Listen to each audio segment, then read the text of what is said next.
When you're making deviled eggs, if you throw the egg into boiling water or smash the filling with a fork, you're doing it all wrong.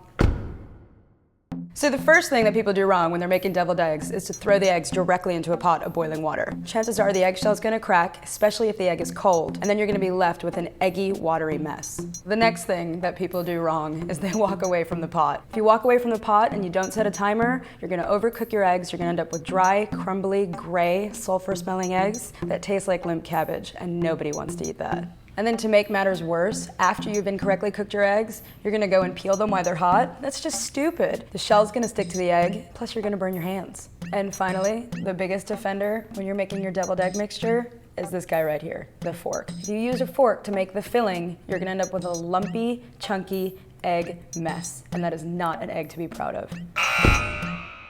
So now I'm gonna show you the right way to make deviled eggs. The first thing you wanna do, start with a large egg. With the larger egg, you're gonna end up with more yolk and you can put more filling into the whites. So next, you're gonna cook the eggs, the all-important process. Take your eggs, put them into a pot, cover them with cold water, and turn the stove on. Once the water comes to a boil, you're gonna set a timer for 8 minutes. This is gonna assure that you're gonna get a perfectly cooked hard-boiled egg.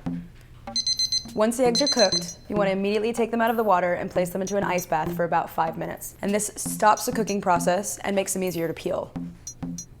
So as you're cutting your egg, you want to wipe down your knife in between each cut with a wet towel. Keeping the knife clean makes the eggs easier to cut.